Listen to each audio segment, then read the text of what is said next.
On this day in 1966, Bobby Lennox destroyed Rangers with a devastating hat-trick in a Glasgow Cup tie at Ibrox. Even by 1966, the Glasgow Cup had seen better days. It was once regarded as one of the major events of the season, and the 1907 final, which took 3 attempts to settle before Celtic beat Rangers 2-1 in the second replay, was watched by a combined attendance of around 205,000, with the Scottish League programme disrupted on 3 successive Saturdays to accommodate it. Since those great days though, it had declined precipitously in importance, to the extent that the previous season the tournament had to be abandoned because no space could be found in the fixture list to play the semi-finals. Celtic were the holders, having won the previous final against Queen's Park in May 1965.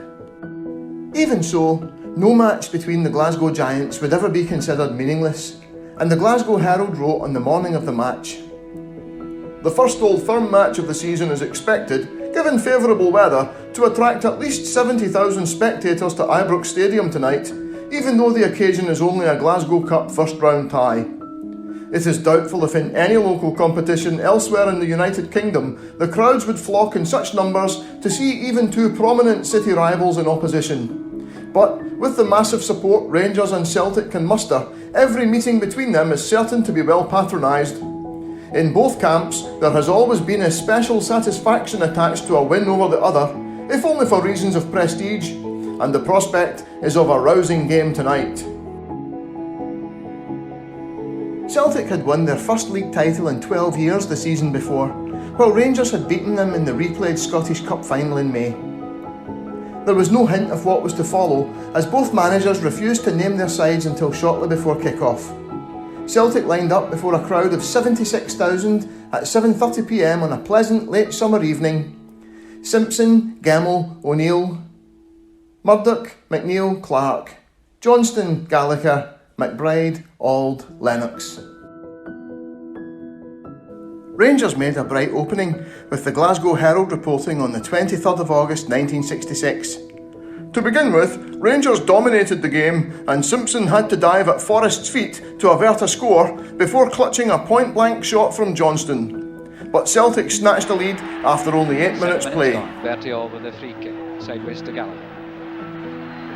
Oh, and a good goal pass. The opener came when a free kick was worked to Billy McNeil on the left side of the box, and at the second attempt, he drove the ball through the keeper's legs from a tight angle. Quickly receiving the Rangers defence, and from a seemingly innocuous position, Gallagher rolled that ball through to McNeil, who came Then Bobby Lennox went into overdrive, with a quick change of feet and a blistering drive in off the underside of the bar, to send Celtic in 2-0 up at the interval. Lennox changing feet while it scores! Oh, glorious goal! Oh, Lennox, what a goal! 3 Rangers players looking very disconsolate. The big difference on the night was speed.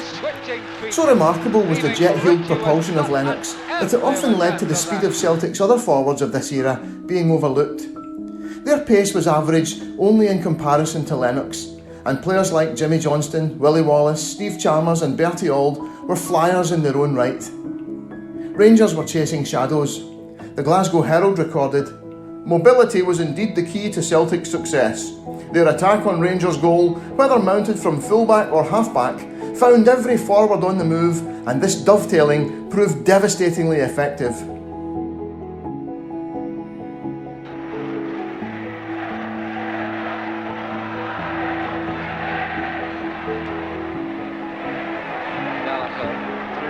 Into the second half, John Gregg misjudged a long ball from Bertie Auld, and Lennox streaked through to guide it past Ritchie. And then he completed the route 7 minutes from the end, cutting in from the left flank to rifle a low shot into the bottom corner. Auld. Good control, players knowing just where each other happened to be. Lennox getting a chance, he gets a shot, and a goal! Goal! Brilliantly taken. One could see the chance being opened up. Celtic players in great delight, and Lennox Rangers would run Celtic very close for the title this season. The championship clinched in a hard-fought 2-2 draw at a rain-soaked Ibrox in May 1967. But Celtic had put down a marker for the season in the most emphatic fashion. The Evening Times, in a report headlined "Lennox, Celt's Buzz Bomb," wrote presciently on the 24th of August 1966, "Not for long enough have so many Celtic players hit top form and top speed against such opposition, and their future in Europe this season looks even brighter than it did at this time last year."